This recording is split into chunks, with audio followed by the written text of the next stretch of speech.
যার মা নেই সে জানে তার কতটুকু জ্বালা, প্রত্যেকটা দিন যে কত কষ্ট করে যায়। তো গাইস যাই হোক, আমার মা রয়েছে, আজকের দিনটাকে খুব স্পেশাল বানালাম আর কি আমরা আর কি। আমি যখন ছোট ছিলাম তখন মা একাদশী করতো, তখন আমাকে বলছিল যে একাদশী করবি নাকি। তখন থেকে একটা মন থেকে যে একটা ভক্তি শ্রদ্ধা চলে আসে। তো যাই হোক, সেই ভক্তি শ্রদ্ধাগুলো তোমাদেরকে আজকে আমি শেয়ার করছি আর কি। তো যাই হোক, একাদশীর দিনে আর কি মা স্নান টান করার পর আমাদের গাই ছিল, তো গাই দুধ টুধ দোয়ালো। আর এইদিকে আর কি বিকাল টাইমটা আমি কি করব বুঝে পারছিলাম না, যেহেতু কাজের সিজনটাও চলছিল। তো আমি কাজে চলে গেছিলাম যে মা আমি একটু কাজ টাজ করে আছি, রোয়া টোয়া গেড়ে দিয়ে আসি, তারপর যা হয় পুজো টুজো করবো একসঙ্গে। তারপর আমি চলে যাই। তো ওইখানে গিয়ে 2-4 ঘন্টা আর কি গাড়াগাড়ি করার পর আমি আবার বাড়িতে আসি। তোমাদের গাড়িটা দেখাই নাই, কিন্তু আসার পর আমি কি বিছুন টিছুনটা ভেঙে রাখি কালকে সকালের জন্য আর কি, যেদিন পারণ হবে।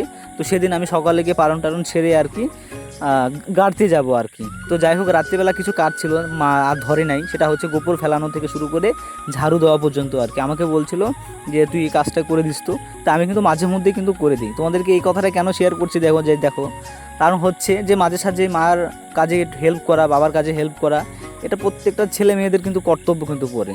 তো যাই হোক, সেটা আমিও করি মাঝে মধ্যে, আমার খুব ভালোও লাগে। তার সাথে মা কিন্তু রাত্রেবেলা স্নান টান করার পর দেখি আমার জন্য কিন্তু সব কিছু রেডি করে দিচ্ছিলো। আর এদিকে পুজো টুজো কিন্তু আমি মাঝে মধ্যেই দিই, তোমরা দেখেছো আমার ভিডিওতে।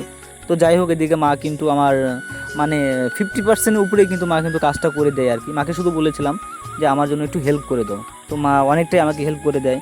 তো যাই হোক, ঠাকুর ঘরটা নিয়ে আমার খুব টেনশন হচ্ছে, তার কারণ ঘর দোয়ার অনেক কিছু করতে হবে, জানি না কবে হবে। তবে কি মনে হয় ঘর দোয়ার করতে পারবো তো জানি না গাইস কবে, তবে বিশ্বাস রয়েছে আর কি পারবো। বাকিটা তো যা রয়েছে, রাখে হরি মারে খেয়ে, তো মারে হরি রাখে খেয়ে।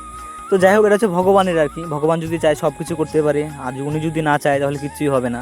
বাস একটু ভগবানের একটু প্রেম ভালোবাসা দিয়ে আর কি, ভক্তি শ্রদ্ধা দিয়ে আমি পুজো দিচ্ছিলাম, যেটা আমি যখন দিই আমি খুব ভালো করে। কিন্তু এটার মধ্যে একটাই মিস্টেক, সেটা হচ্ছে আমি আমার ক্যামেরাটা দিয়ে যে ভিডিওটা করছিলাম আমাকেই দেখতে পারছি না আমি আর কি। এটাই আমার সবচেয়ে খারাপ লাগে ভিডিওটা করার পর। আর শেষে যাই হোক একটু দেখা গেল আমাকে। তো কেমন লেগেছে জানাতে কিন্তু ভুলবে না কমেন্ট করে।